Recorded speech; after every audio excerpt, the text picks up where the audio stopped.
Take this picture of the Japanese garden start and the Japanese garden ending. So you can see what the final piece will look like. We're going to go ahead and open up the Japanese garden. And as our practice, if you haven't already figured it out, we're going to go to File, Save As. We're going to name it as File, Save As Working.psd. We're going to first start with the lasso tool. Now there's many different tools. The lasso tool might be the top one. It may not, depend on your settings. We're going to start with the lasso tool, the very third on the toolbar down.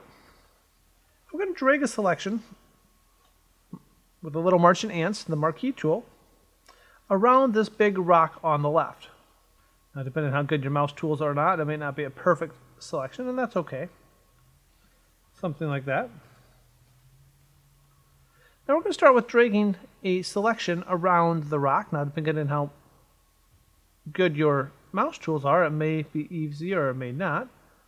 Go ahead and select, including the shadow of the rock. Next, we're going to go to Edit, Content Aware Fill. And those give us some options to remove the rock with only a matter of a few clicks. Now, the left side of the Content Aware Fill tool displays the image and the selections you've made. The colored image, which in green is displayed by default, indicates areas that the Content Aware Fill will sample from or use it as a source to do your cloning work. So it's going to be gathering from a number of different points and put it in there. Now, the right side of this menu gives you a preview, as we can see in this nice preview of what will actually be done with when I hit OK. The most important settings to look at, though, are first the sampling area options up here in this portion of the screen. Auto is selected by default. It analyzes the image to improve the sampling area and excludes areas that it thinks that are dissimilar to the area around the selection. Notice that the trees are not part of the sampling area. That's because Auto decided that the trees are too dissimilar to the water you selected. Rectangular uses the entire image as the sampling area except the selection, and that looks different.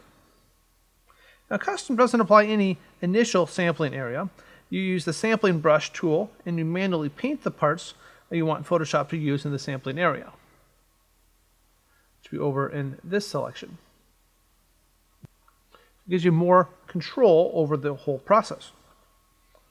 Now, which one should you choose? Well, let's go ahead and start with Auto.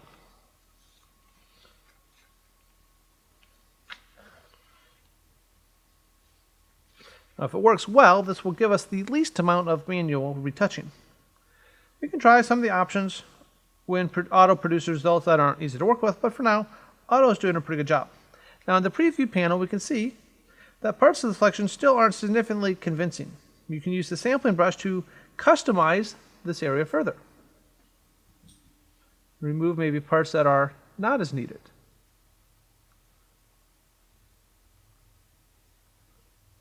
And that seems to help.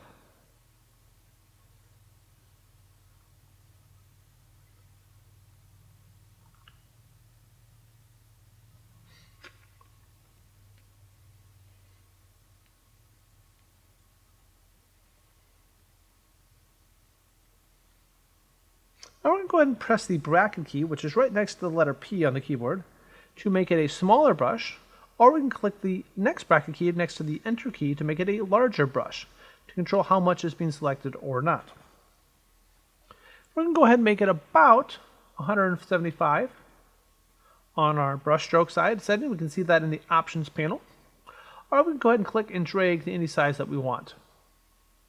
We also notice, if you look closely, there is a minus sign. It says minus here, and plus sign. Minus sign by the brush allows me to subtract portions of my screen. If I flipped over to the plus setting, I could actually start to add portions of my selection. I want to go ahead and be in the negative selection side. Now, it might take some trial and error, but the results can become quite successful and very convincing. If I want, I can also use the lasso tool to change the original selection by just continuing to trace more or less of my piece of what I want to remove. Now, notice by default, the lasso tool has a plus option. If I keep dragging plus, it'll add to my selection, add to the area that I have. If I hold Alt, it will actually start to take away portions of my selection, a negative selection. So depending on if you're on the plus or the minus side, just like you do with the sampling brush, we'll do the same thing with the lasso brush.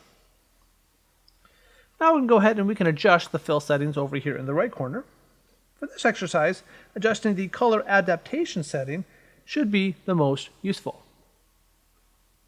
I can go ahead and hit apply to select those settings, or I can go ahead and hit OK when I'm finished. It does the change, and then I can go ahead and hit Control D, or up at the top, select Control D or Command D automatic to deselect to remove my marching ants. And now the selection isn't perfect, but it's a lot better than if the rock wasn't there. Thanks for watching. Better picks in just a few clicks. Make sure you hit that like button and subscribe to see more videos on how to take your photography to the next level.